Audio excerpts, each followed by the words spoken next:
Let it be known from Haverhill to Hanover, from Plymouth to Peabody, from Maine to the middle of Connecticut, or any other geographic locations. Pats Nation, everybody is starting with a clean slate. Clean slate season is here, Andy, and so is the latest edition of Six Rings and Football Things, brought to you by your friends at WEI Odyssey and 2400 Sports. You got Fitzy, you got Jumbo, and we got a clean slate. That's right. It was the first day of media availability for the 2023 season. Head coaches, actually no head coach. We had an offensive coordinator. We had defensive assistants. We had special teams coordinators show up. We had all kinds of coaches showing up today. Coaches and coordinators, oh my, plus directors of pro player personnel and beyond. It was basically the first day anybody who coaches or coordinates anything for the Patriots, minus HC of the NEP, Bill Belichick, from their fancy new little media room down there at Gillette Stadium, Andy. Yesterday was the first day that players returned to work for the spring practices. So spring has done sprung in Foxborough. The players are back to work. The coaches have been working. They talked to you today. You were down there, Andy. Give it to us straight, no filter. What'd you hear? What'd you think? Who stuck out? Who did the right things on Clean Slate Day? So Clean Slate Day, and I'll quote Matt Grove first because he said it right. We got to win more games. Yep, you're damn right you do. You're a losing football team. Big fan. So I give him a credit for his factual nature and tone. No, my biggest takeaway, and I'll be writing about this on weei.com, it definitely seemed like you, especially with Gerard Mayo talking first, then Bill O'Brien talking after him, and then Matt Groh, which, by the way, so just to paint the picture for people, they were Bill O'Brien and Gerard Mayo were on the riser in front of the big backdrop with the virtual screen with yeah. But they don't get a podium. They don't get a press conference. They're standing there. The reporters all have to huddle around them, but they don't get an actual press conference at the lectern, I guess you call it, with the microphone. Then Matt Groh, Matt Groh's going to a couple of people come and they put the lectern up there with it. He gets the official sort of press conference. Reporters have to go back further and sit at tables, like a more formal press conference setting. What is that? What is that all about? Where some of it is very formal and press conferencey, if you will, and the rest of it is almost sort of like a breakout session or like a coffee talk. I think it's sort of not all that different than Tom Brady when he used to want to do his at his locker because he's just one of 53. I'm not doing a press conference. I'm just one of the guys in the locker room crap. And Matt Groh is actually the director of player personnel. So he is worthy of the Nick Caserio press conference setting, whereas these other guys, we're not going to make more of it than it is. And obviously there was lots of title talk, titles, not championships, titles, as in what is your we're a ways off from there. It's where we want to get back to, but that's hence all the change this offseason. He's got to win more games first, as Matt Groh said before. They are an 8. He did admit to the fact that they're an 8-9 football team. Yep. Andy, what is up with also everybody else there that coordinates, calls plays, directs player personnel and beyond? How come everyone else there seems to be not just dabbling in, but embracing the reality of this team and their trappings and misgivings last season, except for one person who was notably absent today? Oh, you mean Bill Belichick? Yes. The last 25 years? That guy? Mr. Last 25 years? No, my biggest takeaway was, and noticeably absent by design, by coincidence, it's not the first time. Now, this is the first time we've had this setup where it was the assistant coaches and then Groh. Usually it's just Nick Caserio or Matt Groh or one of these even Bill did it in the past, a pre-draft press conference. Assistant coaches. 9 days. Yeah. Yeah, assistant coaches was a new addition to this day. So there's a unique aspect to that. Now, obviously, it was a unique offseason where Gerard Mayo, we're going to negotiate an extension with him. We're going to interview offensive coordinators. Gerard Mayo actually takes part in said interviews with offensive coordinators and the new offensive line coach, Adrian Clem, and everybody. But my biggest takeaway with Bill not being there was it almost feels like, and this is strong, so people don't need to drive off the road, jump off a bridge, or, pull the exit hatch on a plane. Whoa, wait, hold it. Wait, that sounds like they want to just end things. My goodness gracious. This could be potentially exciting for some people. I think Bill is semi-retired. I think he now has a class of middle management that he is leaning on very heavily in Gerard Mayo, Bill O'Brien, and Matt Groh. You have the head of your defense, not the play caller, but the head of your defense in Gerard Mayo, who still doesn't have a title and still doesn't have business cards. You have the head of your offense, who does have a title, offensive coordinator, because we got the release telling us they were going to interview for that said job, offensive coordinator. And then Matt Groh, your director of player personnel, who his really stood out to me. He talked for whatever it was, almost 20 minutes. And there was nary a mention of Bill Belichick. And when he did, it was sort of brought about by questioning from reporters at the end. He seemed very, I want to say, autonomous in like, yeah, we're doing our research. Elliot Wolf and I are bringing everything together. We're looking at this, we're looking at that. And then when he was specifically asked about the collaboration on draft night and in the war room, he said Bill does a great job of asking questions. So that tells like the information and it is coming through Groh and Wolf, and then obviously everybody else down through area scouts and all that. But even like that was my takeaway. It almost feels like, and I'll be interested to see how we observe this moving forward in OTAs and mini camp and then training camp. You know, I always joke about the old days of, I won't say Joe Paterno because that brings other issues into the equation. Yeah. Let's go Bobby Bowden on the golf part, driving around practices at Florida State where Lou Holtz, sure. Right. Jimbo Fisher's running the program, essentially. And I'll be interested to see what Bill's role is and sort of how day-to-day it works. But I think he now has key men in key positions of power, running an offense, running a defense, and running a personnel department who he is very comfortable leaning on at the age of 71 to get the day-to-day. You know what it's not unlike? It's not unlike the ownership where Jonathan Kraft runs the Patriots day-to-day. Robert Kraft is still the grand poobah, right? Like he's still the head honcho. We hear from him first. He has final say. It's his laser printed name that appears on the checks. But he's also spending a lot of time at the Grammys, on the beach with Tom Brady on 28-3 day, like all right. Like he's all over the place. So we know he's not running things day to day. Jonathan is and has been for quite some time. I think you now have a triumvirate. I like that word. I love triumvirate. That is running the Patriots to some degree. Maybe I'm reading too much. No, Andy.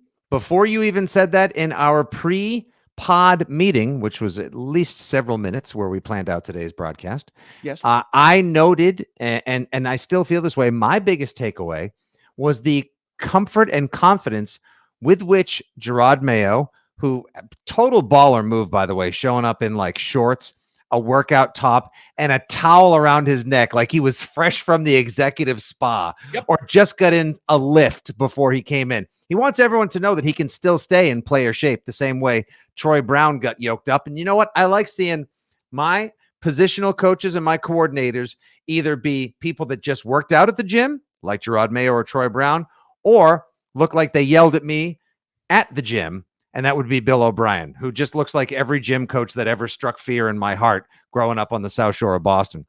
I honestly, I've had confidence in Matt Groh for years. He's a unique, if not quirky character, but he seems to be wicked smart. He's super sharp when it comes to pro player knowledge and the scouting, the draft. He knows these guys inside and out. Bill O'Brien is the centerpiece right now. Like you've written about this for weei.com. We've talked about it here and on the air and beyond.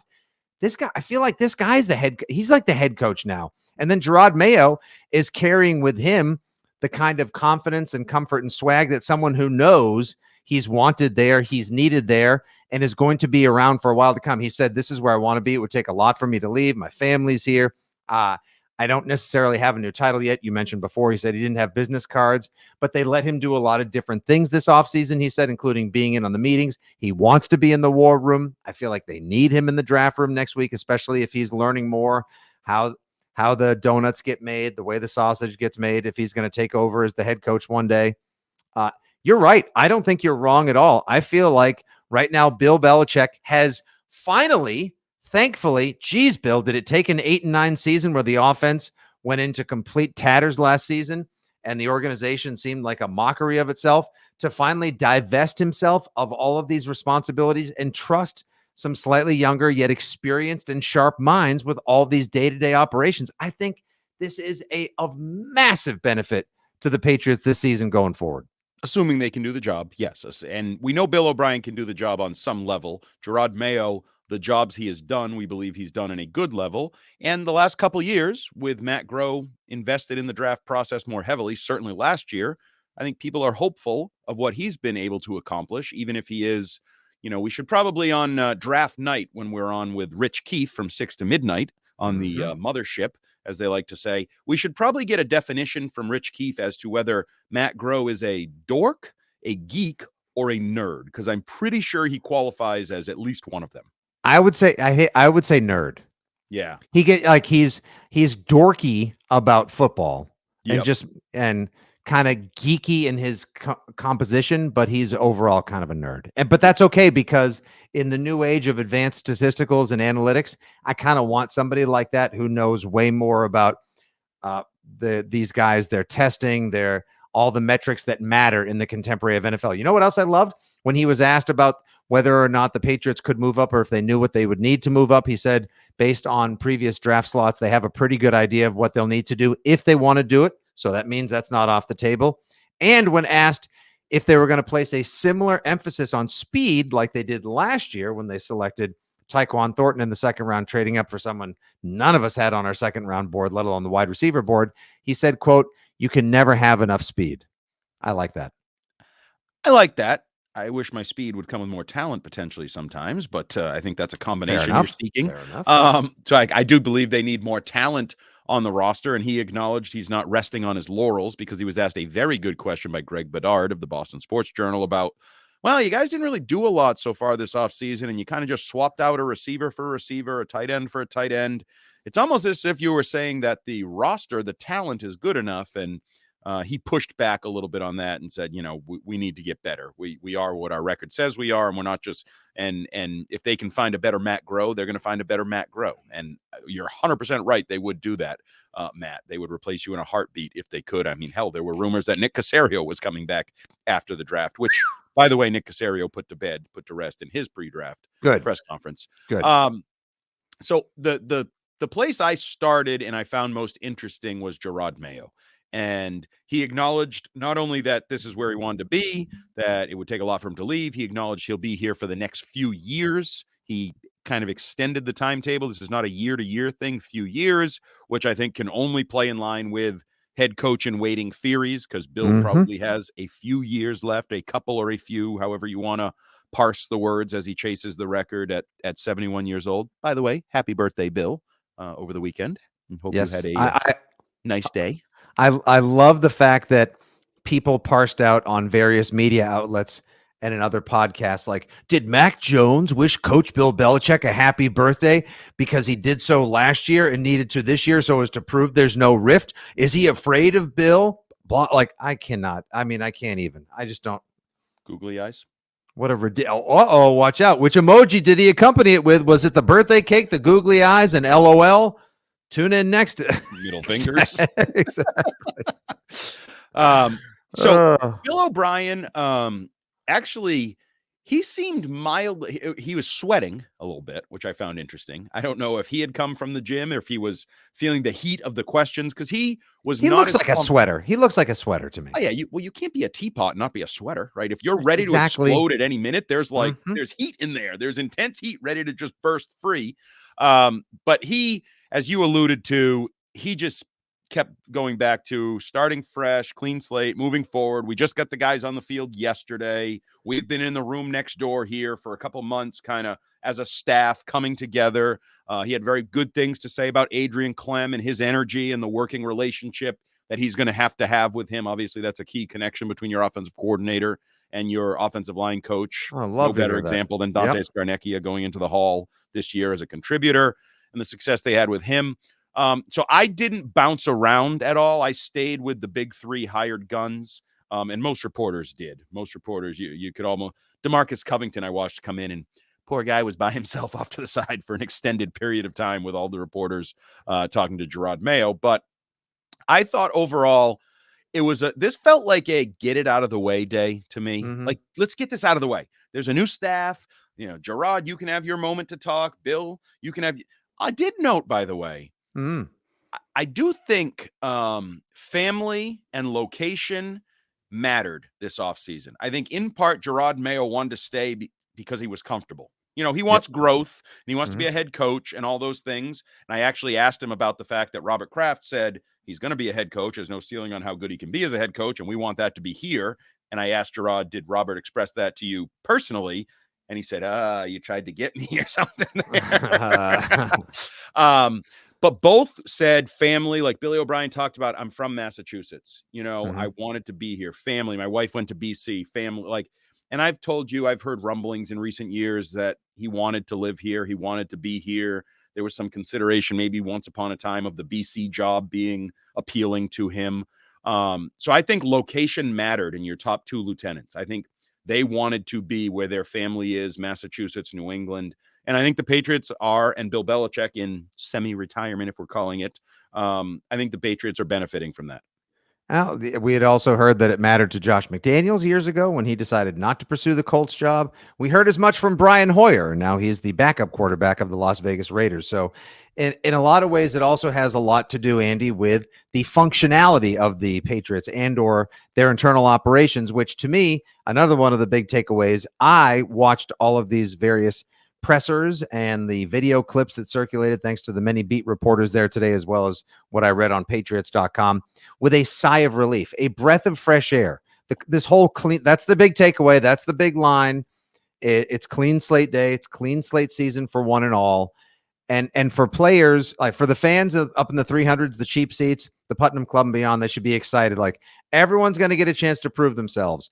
Talent will win over everything else. There's nothing on reputation. There's nothing on what you've done before. It's what can you do for us now? What have you done lately? Which is great. It's going to be earned, not deserved. Terrific.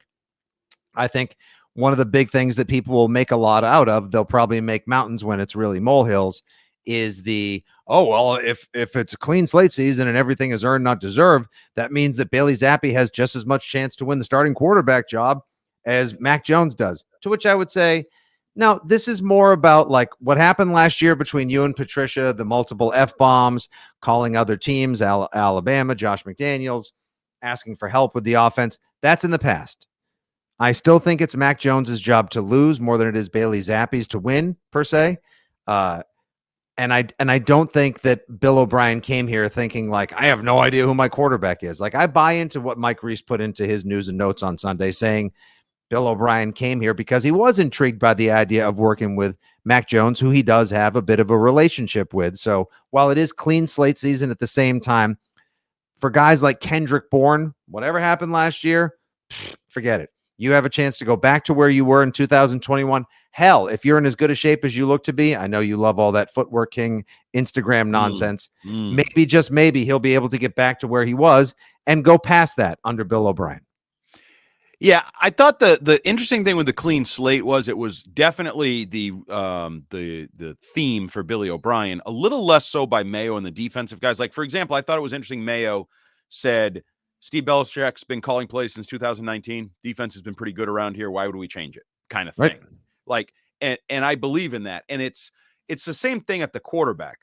Just because you say clean slate and we're starting fresh and we're moving forward, any of those phrases, there's still a hierarchy. There's still going to be a depth chart. When they do their first drills at whatever they come together in May on OTAs, there's going to be starters that go out there, right? Like Trent Brown, you jog out to left tackle. Like it'd be chaos if they just go starters out there and everybody runs out on the first one to get to quarterback gets to take the first rep. No, that's not the way it works. There's going to be, the old two deep on the college board that the coach hangs up. There's going to be a two deep in everything they do. And Mac Jones is on top of the two deep. Yeah, exactly. There's not going to just be an absolute free-for-all at cornerback or who's going to be the next safety. Royal Rumble. No. No. You'll have your starters, David Andrews, Trent Brown. These guys don't have to worry initially about their starting roles or their positions on the team. But again, they will have to earn it over time. And, that's why we have months to come. Like, look, it's the middle of April, people. The draft is 9 days away. Players just started lifting weights in the facility. Practices that matter won't even start for weeks, and they're borderline optional at that point. And we're months away from the football games that really matter come September 2023. It just seemed like you said it was perfunctory. I think it's a perfunctory yet positive tone that was set today by the coaches, the assistants. And that's what we need. Like, no more talking about 2022. Here, we'll draw this line in the sand. We will use this hand to push everything off the table. It is 2023 and beyond going forward today. And that's great for the players. That's great for the fans, media, and everyone. But we didn't really need it in a sense because the second Gerard Mayo stayed, everyone was happy. The second Bill O'Brien was hired, we talked about the words we've used, right? You're going to be a competent offense. You're going to be capable. You have an expert in the room. You have an adult in the room, whatever it is. Robert Kraft tells us he was number one on my list. Like everyone just seeing almost the bullet point, the agate in the newspaper. Patriots hire Bill O'Brien as offensive coordinator. Okay. Okay. We're going to be okay here. Breath of fresh air. But it is good to visualize it, to talk about it. And then I think just to move forward. I think it's good to get these out of the way, to ask Gerard Mayo, hey, do you have a title? He goes, no, but I'm happy. Okay, we're done. We can move on. Go coach some linebackers, right? You and Steve go draw up some new plays, pass rush opportunities for Judon and Uche, whatever that may be. It's just a part of the process. It's part of the step-like process, just like Billy O is fixating on. They just got with the players a day earlier. They're finally back in the building. We're going to start that. Like, could you skip OTAs? Yeah, we know. Tom Brady did it. You can skip them. Aaron Rodgers does it. You can skip them and still play football in the NFL. But I think this was part of the step-like process that a team that has something to prove, people that have something to prove, you kind of want to check all the boxes off. You don't want to skip one. If you're the Super Bowl champs and Pat Mahomes wants to skip some stuff, guess what? He's Pat Mahomes. He can skip some stuff, and they'll still probably be in the AFC Championship game next January. But when you have something to prove, I feel like you're better off just following the path for every step of the path. And I think this was a good first step on the path towards respectability. It's a good way to go about business procedurally, and some order to be divined from the chaos of last season is exactly what this team could use. And there are a couple of other things this team could use, Andy. That would be starting cornerbacks, maybe another tackle. Like we said, some speed, a wide receiver one. Who knows? I'll ask you this as a final question before we wrap things up on this edition of Six Rings and Football Things. Don't forget, Brian Baldinger, the great Baldy's Breakdowns, will be joining us on Thursday's edition of Six Rings and Football Things. So if you have any questions about any player coming up in the draft or who he's broken down and sees as a perfect fit for the Patriots, get him into us at Six Rings Pod, at FitzyGFY, at Jumbo Hart. I'll ask you this, Andy. Did you get a sense from Bill O'Brien, from Gerard Mayo, from Matt Groh, any which way, an inkling, just a grain, a little hint, a tidbit as to which way they may be heading or leaning towards with their first pick next week in the draft? I don't know if I got an inkling as to where they're leaning, but I got an inkling to their thinking. And I think Matt Groh thinks like I do. And these dreams of getting Christian Gonzalez at 14 or even Witherspoon at 14 are just that, dreams. He was talking a little bit about Sauce Gardner, and he said there's some corners in this draft that are probably expecting to go kind of where he did and think they can. Well, he went 4th overall. So there's a big jump from 4th overall to 14th overall for a guy like Christian Gonzalez. I think he believes, like I do, that it's more likely those top 2 corners are gone in the single-digit picks. And that will affect the draft board. It could affect it in a positive way for them. It could push somebody down that they really like, whether it's an offensive lineman, a tackle, Broderick Jones, whoever it may be, a wide receiver. He was asked specifically about Zay Flowers and whether he is a slot receiver or a wide receiver.